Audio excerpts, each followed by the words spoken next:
Hi viewers, welcome to our channel. ప్రస్తుతం మనతో పాటు సీనియర్ జర్నలిస్ట్ దామ బాలా సార్ వారితో మాట్లాడదాం. నమస్కారం సార్. నమస్తే sir, Vijayasai Reddy YCP party నుండి బీజేపీలోకి తనకున్న మొత్తం రాజ్యసభ సభ్యులందరినీ కూడా అంటే షిఫ్ట్ అయిపోతున్నారన్న వార్తలు అయితే వైరల్ అవుతున్నాయి సార్. మరి వార్తలో నిజమెంత ఉంది, ఎందుకంటారు? నిన్న ఢిల్లీలో విజయసాయి రెడ్డి ప్రస్తుతం మాట్లాడారు. ఆయన ప్రధానంగా చెప్పిన విషయాలు కొన్ని ఉన్నాయి. అందులో ఏంటంటే మామూలుగా మాకు తెలుగుదేశంతో పోలిస్తే మాకు కూడా 15 మంది ఎంపీలు ఉన్నారు, మాకంటే తెలుగుదేశం వాళ్ళకి ఒకరే ఉన్నారని ఆయన చెప్పాడు. ఇది ఒక విచిత్రమైన లెక్క.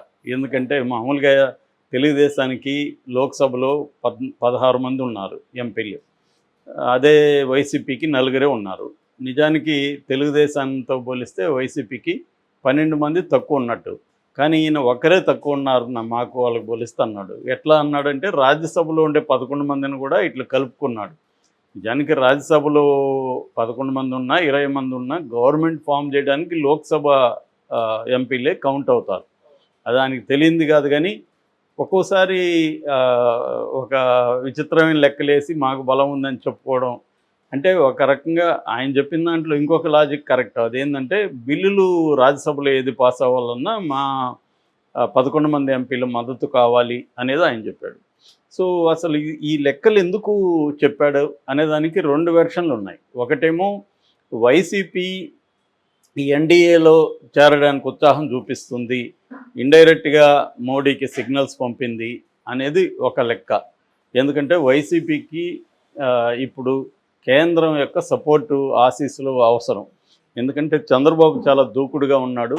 సో ఒకవేళ రేపు చంద్రబాబు మోడీ దగ్గర కూడా డిమాండ్ చేసే అవకాశం ఉంది, జగన్ని మీరు సిబిఐ ఈడీ కేసుల్లో జైలుకి పంపించండి అని. అవి ఎందుకంటే ఆల్రెడీ ఇప్పుడు మళ్ళీ స్టార్ట్ అవుతున్నాయి ఫ్రెష్గా. ఇక మీదట జగన్ ఎవ్రీ ఫ్రైడే అటెండ్ కూడా కావాల్సి ఉంటుంది. ఎవ్రీ ఫ్రైడే అటెండ్ అవ్వడం వల్ల కేసు స్పీడప్ అవుతుంది. ఆల్రెడీ సుప్రీంకోర్టు గట్టిగా ప్రజాప్రతినిధుల కేసుల్ని స్పీడప్ చేయండి అని చెప్పింది. ఇక్కడ దాన్ని గుర్తు చేస్తూ హైకోర్టు కూడా మొన్న 4 రోజులకు ముందే సిబిఐ కోర్టుకి చెప్పమని రిజిస్ట్రీని ఆదేశించింది. అరే బాబు, ఇది మేము చెప్పినట్టు చెప్పకు, సుప్రీంకోర్టే చెప్పింది, మేము గుర్తు చేస్తున్నాం అని చెప్పని కూడా హైకోర్టు కామెంట్ చేసింది. అంటే ఒక ప్రెజర్ అయితే ఆల్రెడీ న్యాయ వ్యవస్థలో ఉంది జగన్ కేసుల మీద. ఇప్పుడు కానీ సిబిఐ అండ్ ఈడీ కానీ టైట్గా చేస్తే జగన్కి శిక్ష పడే అవకాశం కూడా ఉంది. శిక్ష పడిందంటే మాత్రం జగన్ రాజకీయ భవిష్యత్తు అనేది ప్రశ్నార్థకం అవుతుంది. సో ఇప్పుడు బీజేపీ రకరకాల టాక్టిక్స్ ఓవరాల్గా ప్రయోగిస్తుంది. ఎందుకంటే బీజేపీకి కేంద్రంలో సొంతంగా బలం లేదు. 240కి ఆగిపోయింది, 272 కావాలి. సో మిగతా 32 ప్రీపోల్ అలయన్స్లో ఉన్న ఎన్డీఏ కూటమి పక్షాల మీద డిపెండ్ అయ్యి అది గవర్నమెంట్ ఫామ్ చేస్తుంది. సో ఇప్పుడు బీజేపీకి ఉన్న ముందున్న లక్ష్యం ఏంటంటే వీళ్ళ మీద డిపెండ్ అయితే వీళ్ళు అనేక డిమాండ్లు పెడతారు. సో అందుకని మన బలం పెంచుకోవాలి. మనం బలం పెంచుకోవాలంటే ఏం చేయాలి? ప్రతిపక్షాల నుంచి ఎంపీలని బీజేపీలోకి లాగాలి. దీనికి బీజేపీ కొట్టిన పిండి ఆల్రెడీ ఇలాంటివి చేయడంలో గతంలో కూడా బీజేపీకి ఎక్స్పర్టైజ్ ఉంది. అంటే ప్రతిపక్షాలను ఎలా వేధించాలి లేదా ఎలా అట్రాక్ట్ చేయాలి, ఈ 2 బీజేపీకి కొట్టిన పిండి. నిజానికి ఇది ప్రతి పార్టీ చేస్తుంది, బీజేపీనే మనం నిందించాల్సిన అవసరం లేదు.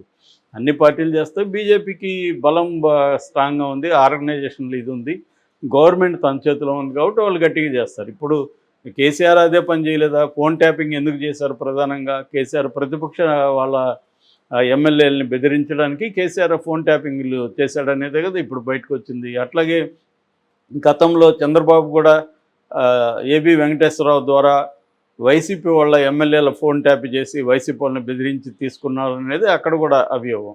సో ప్రత్యర్థులను బెదిరించడం లేదా ప్రలోభాలకు గురి చేయడం, వాళ్ళని తమ పార్టీలకు కలుపుకోవడం అనేది అన్ని పార్టీల వాళ్ళు చేస్తున్నారు. సో ఈ క్రమంలో బీజేపీ చాలా ఆర్గనైజ్డ్గా చాలా ఎఫిషియెంట్గా చేసింది. ఇప్పుడు అదే పని బీజేపీ చేయబోతుంది. ఆల్రెడీ ఉత్తరప్రదేశ్లో 6 మంది ఎంపీలని గుర్తించింది బీజేపీ. 6 మంది ఎంపీలు వచ్చి ఇండియా కూటమికి చెందిన వాళ్ళు. సో ఈ 6 మంది ఎంపీల మీద కేసులు ఉన్నాయి, 2 ఏళ్ల కంటే ఎక్కువ జైలు శిక్ష పడే కేసులు ఉన్నాయి. దాన్ని ఇప్పుడు మళ్ళీ బయటకు తీస్తున్నారు. సో వాళ్ళ మీద ప్రెజర్ స్టార్ట్ చేస్తున్నారు. ఆ 6 మందిని ఇటు లాగాలనేది బీజేపీ ప్లాన్. సో ఈ ప్రెజర్కి ఖచ్చితంగా సరెండర్ అయ్యే పరిస్థితి ఉంది. అంటే ఇక్కడ ఏమంటే బీజేపీ ఇండియా కూటమి 2 కూడా తమ వైరి అపోజిషన్ పార్టీలో ఉండే ఎంపీలని తమ వైపు లాక్కోవడానికి ట్రై చేస్తారు. ఇండియా కూటమికి లేని అడ్వాంటేజీ బీజేపీకి ఉంది. ఎందుకంటే బీజేపీ పవర్లో ఉంది కాబట్టి ప్రెజర్ చేయగలుగుతుంది. ఇండియా కూటమి లూరు చేయగలుగుతుంది కానీ ప్రెజర్ చేయలేము. సో అందుకని మోడీ ఇప్పుడు ఈ టాక్టిక్స్ ప్లే చేస్తున్నాడు. ఇదే టాక్టిక్స్ జగన్ మీద కూడా ప్లే చేసే అవకాశం ఉంది. జగన్ మీద అవసరం లేదు నిజానికి, జగన్ రెడీగా ఉన్నాడు. అందుకని బాబు నేను రెడీగా ఉన్నాను, నువ్వు పిలిస్తే నేను వచ్చేస్తాను అన్నట్టుగా మన విజయసాయి రెడ్డి ప్రకటించినట్టుగా మనం అర్థం చేసుకోవచ్చు. దాన్ని బలాన్ని ఇలాగా ఒక ఫేక్ సంఖ్యతో చెప్పి 15 అనేది కరెక్టే, కానీ 15 అనేది లోక్సభ కాదు కదా, రాజ్యసభలో 11 మెంబర్స్ ఉన్నారు. అదొకటి. రెండవ ప్రయోజనం ఏంటంటే ఈ 11 మందిలో అంటే ఇంక్లూడింగ్ విజయసాయి రెడ్డి 11 మంది కూడా బీజేపీలోకి జంప్ అయ్యే అవకాశం ఉంది. సో రాజ్యసభ సభ్యులను కూడా వాళ్ళు లాగేసే అవకాశం ఉంది. ఇటు 11 మంది కానీ అటు వెళ్ళిపోతే ఇంకా బీజేపీని ప్రెజర్ చేయడానికి జగన్ దగ్గర ఏమి ఉండదు. ఓన్లీ 4 ఎంపీలు ఉంటారు. వాళ్ళల్లో కూడా ఒక ఎంపీని, అరకు ఎంపీని వాళ్ళు లాగేసే అవకాశం ఉంది. అప్పుడు ఇంకా వీక్ అయిపోతాడు జగన్.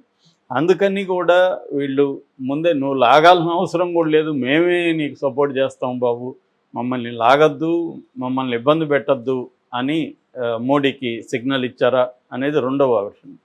మూడో వెర్షన్ ఏంటంటే అసలు ఇదంతా కూడా విజయసాయిరెడ్డి ఆడుతున్న డ్రామా. విజయసాయిరెడ్డి బీజేపీలోకి వెళ్ళిపోయే అవకాశం ఉందని, అంటే ఇప్పుడు రోజా వెళ్ళిపోతుందని ఒక వార్త వచ్చింది. అట్లాగా మెల్లమెల్లగా, ఎందుకంటే ఇప్పుడు వైసీపీలో ఉండి చాలా స్ట్రాంగ్గా తెలుగుదేశం వైపు పోరాడిన వాళ్ళందరూ కూడా తెలుగుదేశంలోకి వెళ్ళే అవకాశం లేదు, జనసేనలోకి వెళ్ళే అవకాశం లేదు. ఇంకా వాళ్ళకు ఉన్నది బీజేపీని. అప్పట్లో కూడా తెలుగుదేశం నుంచి కూడా బీజేపీలో చేరింది ఇదే పర్పస్సే. బీజేపీలో ఉంటే జగన్ వాళ్ళ జోలికి రాడని. అందుకనే జగన్ వాళ్ళ జోలికి రాలేదు. సుజనా చౌదరి కావచ్చు, తర్వాత సీఎం రమేష్ కావచ్చు, ఇలాంటి వాళ్ళ జోలికి జగన్ ఎందుకు రాలేదంటే వీళ్ళు బీజేపీ ఎంపీలు, వాళ్ళ జోలికి వస్తే బీజేపీ సీరియస్గా తీసుకుంటుంది. అందుకనే రఘురామకృష్ణరాజు ఒక పర్పస్ ఏంటంటే జగన్ మీద అంత దూకుడికి వెళ్ళడం, వీళ్ళు ఇట్లా వెళ్తే నన్ను సస్పెండ్ చేస్తారు, నన్ను సస్పెండ్ చేస్తే నేను బీజేపీలోకి వెళ్ళిపోదాం అనేది రఘురామకృష్ణరాజు ప్లాన్ చేశారు. కానీ అది తెలిసి వీళ్ళు సస్పెండ్ చేయకుండా ఇతన్ని భరిద్దాం అనేసి భరిస్తూ వచ్చారు. సో ఇలాగా ఏంటంటే ఇప్పుడు కూడా వీళ్ళకున్న కర్తవ్యం ఏంటంటే వైసీపీ వాళ్ళకి, ఒకటి మేము బయట వైసీపీలోనూ ఉంటూ మీకు సపోర్ట్ చేస్తాం అనేది ఒక ప్రపోజల్. రెండో ప్రపోజల్ జగనే కూడా పంపించవచ్చు. గతంలో చంద్రబాబే 4 ఎంపీలని పంపించాడు కదా బీజేపీలోకి. అలాగా జగన్ కూడా రేపొద్దున ఇదిగో ఈ 4-5 మంది రాజ్యసభ సభ్యుల్ని నీకు ఇస్తున్నాను, బదులుగా నువ్వు నాకు ప్రొటెక్షన్ ఇవ్వు అనేది. ఇప్పుడు ఏంటంటే ప్రొటెక్షన్ మనీ అంటారు మామూలుగా. చాలాసార్లు రౌడీలు, నేను రౌడీ అనుకో, నేను నీ జోలికి రాకుండా ఉండాలంటే నువ్వు నాకు డబ్బులు కట్టాలి అనేది ప్రొటెక్షన్ మనీ అనేది ఉంటుంది. సో ఇది పొలిటికల్ పార్టీలు కూడా చేస్తాయి. అధికారంలో ఉన్న పొలిటికల్ పార్టీలు అధికారంలో లేకుండా ఉండే ప్రతిపక్షాల మీద కూడా ఈ పని చేస్తుంటాయి.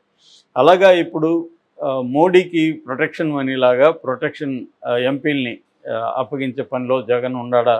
ఎందుకంటే జగన్ అన్నిటికంటే కూడా జగన్కి ఇప్పుడు ప్రయారిటీ ఏంటంటే తను సర్వే అయ్యి బయట ఉండడం. జైలుకి వెళ్ళిందంటే ఖచ్చితంగా వైసీపీ కక్కాబెలగం అయిపోతుంది. ఆల్రెడీ జగన్ మీద విమర్శలు తీవ్రమైనవి. జగన్ కూడా అలాగే బిహేవ్ చేశాడు. నేను జగన్ వర్సెస్ జనం అన్న ఒక నెరేటివ్లోనే జగన్ ఉండిపోయాడు తప్ప జగన్ ఒక పార్టీలో ఉన్నాడు అనేది మామూలుగా రీజనల్ పార్టీలో అన్నిట్లో కూడా సింగిల్ ఫ్యామిలీ కావచ్చు లేదా సింగిల్ ఇండివిజువల్ కావచ్చు వాళ్ళ నాయకత్వంలో ఉంటాయి. ఇక్కడ కేసీఆర్ అయినా, అక్కడ చంద్రబాబు అయినా, మనకి స్టాలిన్ అయినా, ఎక్కడైనా ఇదే జరుగుతుంది రీజనల్ పార్టీలో.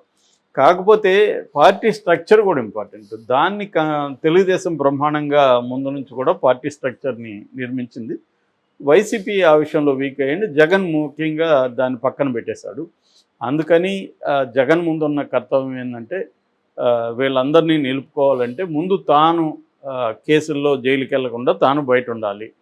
తాను బయట ఉంటే మెల్లమెల్లగా మళ్ళీ ప్రజల్లోకి వెళ్ళొచ్చు. ఇప్పుడు ఓదార్పు యాత్ర కూడా చేయబోతున్నారని చెప్తున్నారు. అలాగా ప్రజల్లోకి వెళ్ళి జగన్ ఆల్రెడీ 40% ఓట్లు వేశారంటే జగన్ వెనక 40% ఓటర్లు ఉన్నారు. ఓటర్లు అంటే 40% ఉన్నారంటే అది గణనీయమైన సంఖ్య, అదేం తక్కువ కాదు. చంద్రబాబు కూడా 35 నుంచి పార్టీనే ఉండింది. ఇప్పుడు ఏంటంటే ఇవన్నీ కలవడం వల్ల చంద్రబాబు బలం పెరిగింది. సో అందుకని జగన్ మోడీతో ఎటువంటి రాయబారాలు చేస్తున్నారు అనేది తెలుసుకోవడానికి మనకి విజయసాయి రెడ్డి ఉపయోగపడ్డాడు. Okay sir, thank you so much.